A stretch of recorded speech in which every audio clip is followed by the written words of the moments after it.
اعوذ باللہ من الشیطان الرجیم بسم اللہ الرحمن الرحیم۔ باری تعالیٰ رب العالمین فرماتا ہے کہ میں کسی پر ظلم نہیں کرتا، کسی کی نیکی کو ضائع نہیں کرتا، بلکہ بڑھا چڑھا کر قیامت کے روز اس کا اجر و ثواب عطا فرماؤں گا۔ جیسے کہ قرآن میں آتا ہے وَنَزَعُ الْمَوَازِينَ الْقِسْطَ، ہم عدل کے ترازو کو رکھیں گے۔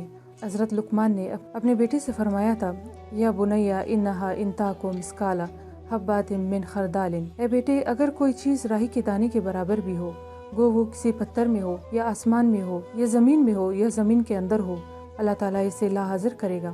بے شک اللہ تعالیٰ باریک بین خریدار ہے۔ اس دن لوگ اپنے مختلف اعمال پر لوٹیں گے تاکہ انہیں ان کے اعمال دکھائے جائیں۔ جس نے ذرہ برابر بھی نیکی کی ہوگی وہ اسے دیکھ لے گا، اور جس نے ذرہ برابر بھی برائی کی ہوگی وہ اسے دیکھ لے گا۔ بخاری و مسلم کی حدیث میں ہے کہ پھر اللہ تعالیٰ فرمائے گا لوٹ کر جاؤ، اور جس کے دل میں رائی کے دانے کے برابر بھی ایمان دیکھو اسے جہنم سے نکال لاؤ۔ اسی طرح بہت سی مخلوق جہنم سے آزاد ہوگی۔ ابن ابی عاصم میں حضرت عبداللہ بن مسعود رضی اللہ تعالیٰ عنہ کا فرمان ہے کہ قیامت کے دن کسی اللہ کے بندے یا بندی کو لایا جائے گا، اور ایک پکارنے والا سب اہل محشر کو بآواز بلند سنا کر کہے گا یہ فلاں کا بیٹا یا بیٹی ہے، اس کا نام یہ ہے۔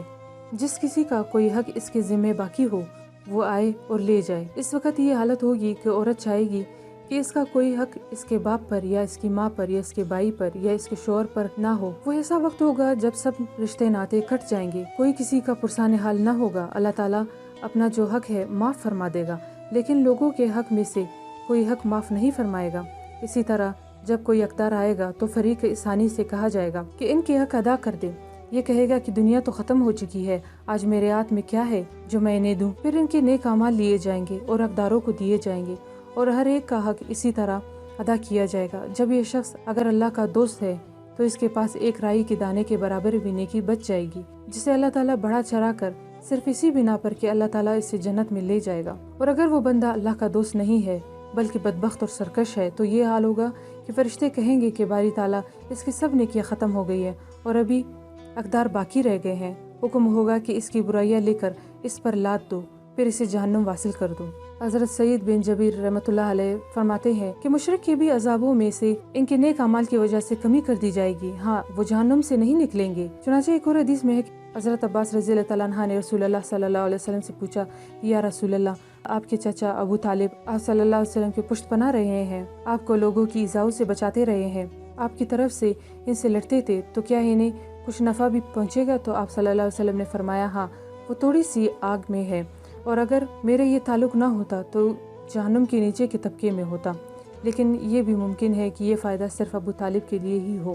اللہ تعالیٰ مومن کی کسی نیکی پر ظلم نہیں کرتا۔ مومن کو تو دنیا میں رزق روزی کی صورت میں بھی اس کا بدلہ ملتا ہے، اور آخرت میں جزا اور ثواب کی شکل میں سے بدلہ دیا جاتا ہے۔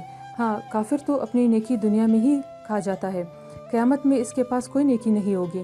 اجر عظیم سے مراد جنت ہے۔ اللہ تعالیٰ ہمیں اپنے فضل و کرم سے، اپنے لطف اور رحم سے اپنی رضامندی عطا فرمائے اور جنت نصیب کرے، آمین۔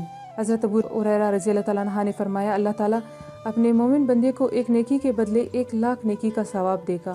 حضرت ابو ہریرہ رضی اللہ تعالیٰ عنہ فرماتے ہیں کہ مجھے بڑا تعجب ہوا، اور میں نے کہا کہ آپ کی خدمت میں سب سے زیادہ میں رہا ہوں، تو میں نے تو کبھی آپ سے یہ حدیث نہیں سنی۔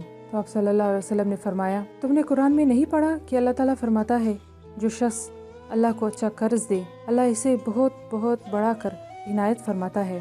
اللہ تعالیٰ کی قسم، حضرت صلی اللہ علیہ وسلم فرماتے ہیں کہ ایک نیکی کو بڑھا کر اس کے بدلے 1,00,000 نیکی ملیں گی۔ اور پھر قیامت کے دن کی سختی اور ہولناکی بیان فرما رہا ہے کہ اس دن انبیاء علیہ السلام کو بطور گواہ کے پیش کیا جائے گا، زمین اپنے رب کے نور سے چمکنے لگے گی، نامہ اعمال دیے جائیں گے، اور نبیوں اور گواہوں کو لا کر کھڑا کیا جائے گا، ہر امت پر انہی میں سے ہم گواہ کھڑے کریں گے۔ صحیح بخاری شریف میں ہے کہ رسول اللہ صلی اللہ علیہ وسلم نے حضرت عبداللہ بن مسعود رضی اللہ تعالیٰ عنہ سے فرمایا مجھے کچھ قرآن پڑھ کر سناؤ۔ حضرت عبداللہ نے کہا یا رسول اللہ میں آپ کو پڑھ کر کیا سناؤں گا، آپ صلی اللہ علیہ وسلم پر تو اتاری گئی ہے۔ تو فرمایا ہاں لیکن میرے جی چاہتا ہے کہ دوسرے سے سنوں۔ تو حضرت عبداللہ نے سورہ نساء کی تلاوت شروع کی، اور پڑھتے پڑھتے جب سورہ نساء کی آیت نمبر 40 تک پہنچے تو آپ صلی اللہ علیہ وسلم نے فرمایا کہ بس کرو، میں نے دیکھا کہ آپ کی آنکھوں سے آنسو جاری ہوئے ہیں۔ حضرت محمد بن فضالہ انصاری رحمۃ اللہ علیہ فرماتے ہیں کہ قبیلہ بنی ظفر کے پاس رسول اللہ صلی اللہ علیہ وسلم آئے اور اس چٹان پر بیٹھ گئے جب تک ان کے محلے میں ہیں۔ آپ کے ساتھ ابن مسعود رضی اللہ تعالیٰ عنہ اور ابن معاذ رضی اللہ تعالیٰ عنہ دیگر صحابہ اکرام بھی تھے۔ آپ نے ایک قاری سے فرمایا قرآن پڑھو۔ وہ پڑھتے پڑھتے جب سورہ نساء کی آیت نمبر 40 تک پہنچے تو آپ اس قدر روئے کہ دونوں رخسار پر اور داڑھی تر ہو گئی اور عرض کرنے لگے، یا رب، جو موجود ہے اس پر تو خیر میری گواہی ہوگی، لیکن جن لوگوں کو میں نے نہیں دیکھا ان کی بابت کیسے ہوگی؟ ابن جریر میں ہے کہ آپ صلی اللہ علیہ وسلم نے فرمایا، میں ان پر گواہ ہوں جب تک کہ میں ان میں ہوں، جب تو مجھے فوت کرے گا تب تو ہی ان پر نگہبان ہے۔ کہ نبی کریم صلی اللہ علیہ وسلم کی اپنی امت پر شہادت کے بارے میں کیا آیا ہے؟ حضرت سعید بن مصیب رحمۃ اللہ علیہ فرماتے ہیں کہ ہر دن صبح شام نبی کریم صلی اللہ علیہ وسلم پر آپ کی امت کے اعمال پیش کیے جاتے ہیں، ان کے ناموں کے ساتھ ہی پیش کیے جاتے ہیں، اور آپ قیامت کے دن ان سب پر گواہی دیں گے۔ اللہ تعالیٰ کے سامنے انسانوں کے اعمال ہر جمعرات کو پیش کیے جاتے ہیں، اور اسی طرح وہی نامہ اعمال انبیاء پر اور ان لوگوں کے ماں باپ پر ہر جمعرات ہر جمعہ کو پیش کیے جاتے ہیں، اور ان میں سے کوئی تعرض نہیں ہے۔ ممکن ہے کہ ہمارے نبی پاک صلی اللہ علیہ وسلم پر ہر جمعہ کو بھی پیش ہوتے ہوں اور ہر دن بھی۔ اور پھر فرماتا ہے کہ قیامت کے دن کافر کہے گا کہ کاش میں کسی زمین میں سما جاؤں، پھر زمین برابر ہو جائے گی۔ کافر ناقابل برداشت ہولناکیوں اور رسوائیوں والے اور ڈانٹ ڈپٹ سے گھبرا اٹھیں گے، جس دن انسان اپنے آگے بھیجے ہوئے اعمال اپنی آنکھوں سے دیکھ لے گا، اور کافر کہے گا کہ کاش کہ میں مٹی ہو گیا ہوتا۔ اور پھر فرمایا، یہ تمام ان بدافعالیوں کا اس دن اقرار کریں گے جو انہوں نے کی تھی، اور ایک ایک چیز بھی ان سے پوشیدہ نہ رکھیں گے۔